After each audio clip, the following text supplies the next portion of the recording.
नमस्कार। संतोष की रिपोर्ट में आप सबों का स्वागत है।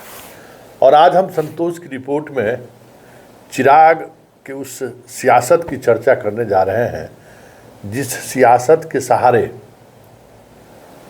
वो बिहार की सियासत को साधना चाहते हैं। जी हाँ, जिस तरीके से आज पहली बार बदले बदले से दिखे हैं जनाब, वो तेवर, वो तलखी, वो चेहरे पर आक्रामकता, सब कुछ बदला बदला सा नजर आ रहा था।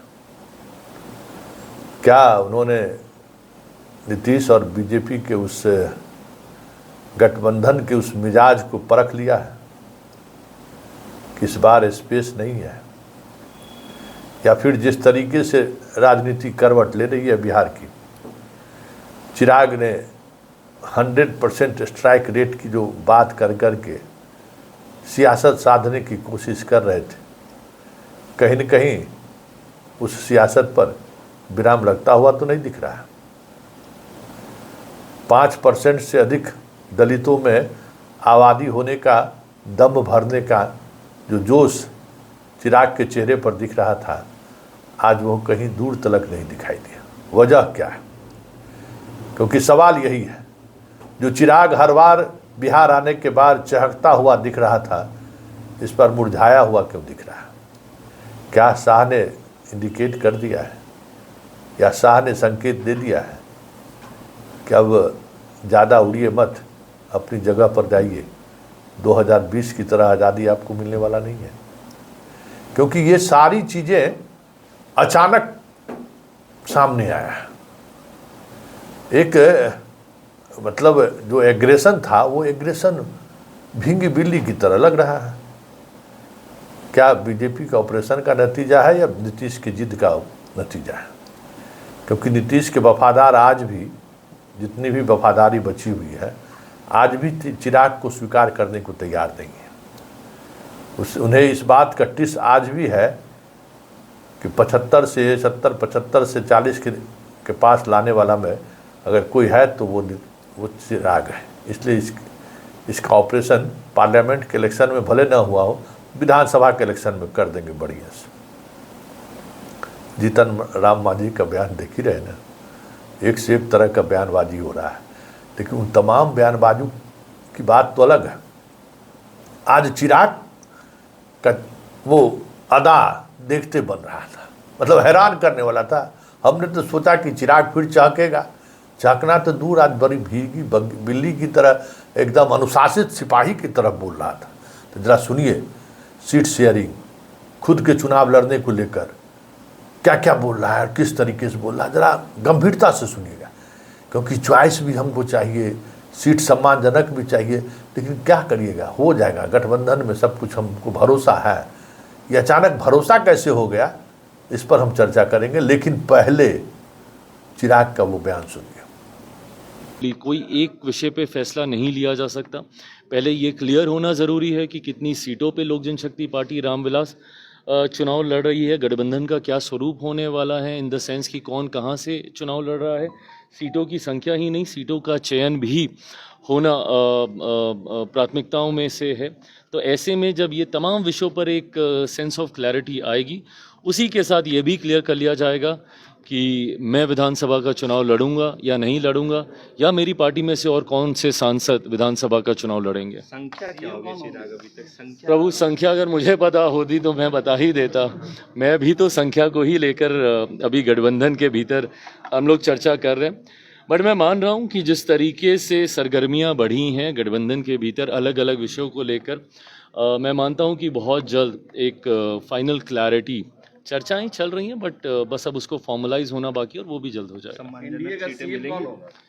सम्मानजनक सीटें, जब ये सवाल किया जाता है इतना, हमेशा करते हैं ये बात। हाँ, क्योंकि ये इस बात को एकदम दिमाग में स्पष्ट रखना चाहिए कि सम्मान से समझौता करके कब कौन रहा है किसी भी गठबंधन में।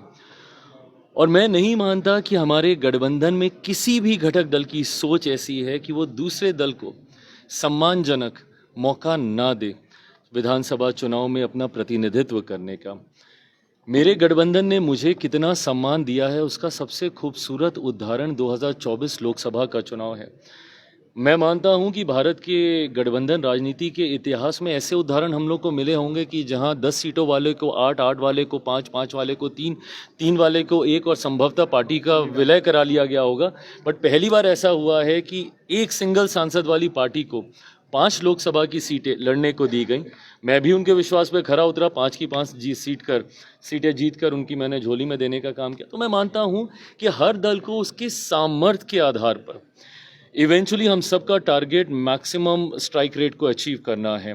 तो मुझे लगता है कि जिस दल की जहां जिस क्षेत्र में ज़्यादा क्षमता है उस क्षेत्र का प्रतिनिधित्व उनके पास जाना चाहिए और ये मुझे लगता है बहुत सहजता से हो जाएगा। सुन लिए चिराग का बयान। चिराग का ये बयान उसके जीजा के बयान के बाद का बयान है। जो कल तक जीजा बड़ी बड़ी बातें कर रहे थे, आज चिराग दिल्ली से पटना पहुंचते ही वो सारी बातें साफ साफ दिख रहा है बदलते हुए। कुछ समझ में आया ये बदलाव की वजह क्या है। क्योंकि आज प्रशांत किशोर की अक्सर तारीफ करने वाला आदमी प्रशांत किशोर पर भी चुटकी लिया है। मतलब पूरा रिचार्ज होके आए हैं पटना। तो ये रिचार्ज का मतलब क्या है। और चिराग के चहचहाहट की जो गर्माहट होती थी वो गर्माहट अचानक बदल सा कैसे गया। चर्चा हम उसी पर करने वाले थे और उसी पर चर्चा करते हैं। खबर ये है कि चिराग के कोटे की को जितनी सीटें उन्हें चाहिए, बीजेपी ने उनको कह दिया है कि आपको वही सीटें मिलेंगी जो अधिकांश रिजर्व कॉन्स्टिट्यूएंसी की सीट है। मतलब क्या है, जैसे 5 सीट आपको दी गई, उस 5 सीट में आपको कौन कौन सीटें, आप जमुई लिए रिजर्व कॉन्स्टिट्यूएंसी था, हाजीपुर लिए रिजर्व कॉन्स्टिट्यूएंसी था, बचे 3 कॉन्स्टिट्यूएंसी सामान्य कॉन्स्टिट्यूएंसी था। तो अगर आपको 20 सीट मिलता है तो समझ जाइए कि उसी रेशियो से आपको रिजर्व कॉन्स्टिट्यूएंसी की सीटें भी दी जाएगी। और रिजर्व कॉन्स्टिट्यूएंसी की वो तमाम सीटें जिनकी चाहत ये व्यक्त कर रहे थे, तो उसमें हमें लगता है कि उत्तर दरभंगा, खगड़िया और बेगूसराय मिलाकर जिन सीटों पर इनका दावा है, तो उसमें कहीं कुशेश्वर स्थान पर इनका दावा मान ले जो अभी जदयू के खाते में है, तो बहुत बड़ी बात होगी। खगड़िया में ये कितना भी जोर आजमाइश कर रहे हैं, इनका स्पेस नहीं बन रहा है। खगड़िया लोकसभा क्षेत्र की हम बात कर रहे हैं। हसनपुर के लिए थोड़ा हाथ पैर मार रहे हैं, वहाँ भी इनका गुंजाइश नहीं बैठ रहा है।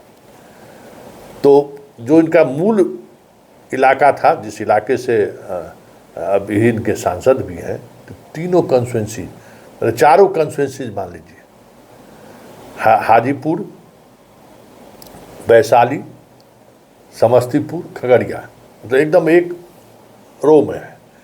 इन 4 लोकसभा क्षेत्र में इनको समझिए कि बीजेपी और जदयू झुंझुना थमा दिया है।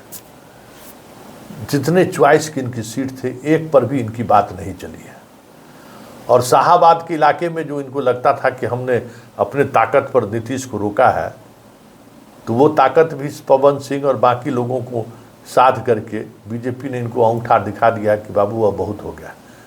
चाहे जितने उम्मीदवार तुम्हारे शाहाबाद में थे सब मेरे ही उम्मीदवार थे, चाहे चौरसिया जी हो, चाहे राजेंद्र सिंह हो, गुस्सा विद्यार्थी हो, सब मेरे ही उम्मीदवार थे, मैक्सिमम मेरा ही उम्मीदवार था।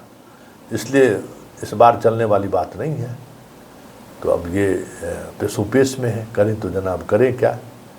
तो एक बात तो तय हो गया कि चिराग का बहुत ही तरीके से बीजेपी भी और जदयू भी जीतन राम मांझी को आगे करके ऑपरेशन बहुत ही संजीदगी तरीके से ऑपरेशन कर दिया है। जिस ऑपरेशन के बाद न तो स्वस्थ होने का स्वांग ये रच पा रहे हैं, न बीमार होने का दिखावा कर रहे हैं। तो देखना दिलचस्प होगा कि जब सीट की घोषणा होगी, तब चिराग को कह दिया गया है, तब ये जो अपनी ताकत दिखाने की जो कोशिश करते थे ना, वो इस बार इनको समझ में आ जाएगा कि 100% स्ट्राइक रेट की बात कर किसको चिढ़ा रहे थे। भाई बीजेपी का भी 100% नहीं, सबसे ज़्यादा नुकसान तो बीजेपी को ही हुआ। लेकिन बीजेपी अब बिहार में दूसरा नीतीश पैदा करने वाला नहीं है। तो ये झटका अब चिराग कैसे बर्दाश्त करता है, ये देखने वाली बात होगी। क्योंकि इनके प्रदेश अध्यक्ष के कंस्टिट्यूंसी से लेके तमाम वो कंस्टिट्यूंसी जो इन्होंने बीजेपी के माध्यम से जदयू तक पहुंचाया है, उसमें 90% कंस्टिट्यूंसीज को जदयू ने तो खारिज कर ही दिया है, बीजेपी ने भी स्वीकार कर लिया है। अब देखना दिलचस्प होगा कि जनाब की जो आज मायूसी दिख रही थी, वो मायूसी को स्वीकार करते हैं। हालांकि उन्होंने कहा आज सम्मान पर हम समझौता नहीं करेंगे, तो सम्मान बचेगा तब ना आत्म। तो ये तय समझिए कि दोनों ने इस बार मिलकर चिराग का ऑपरेशन कर दिया है। अब चिराग के पास वो तमाम सीटों की सूची उनके हाथों मटिहानी भी नहीं मिलने वाला है। नीतीश कुमार ने 2 टूक कह दिया है कि मटिहानी भी नहीं मिलेगा।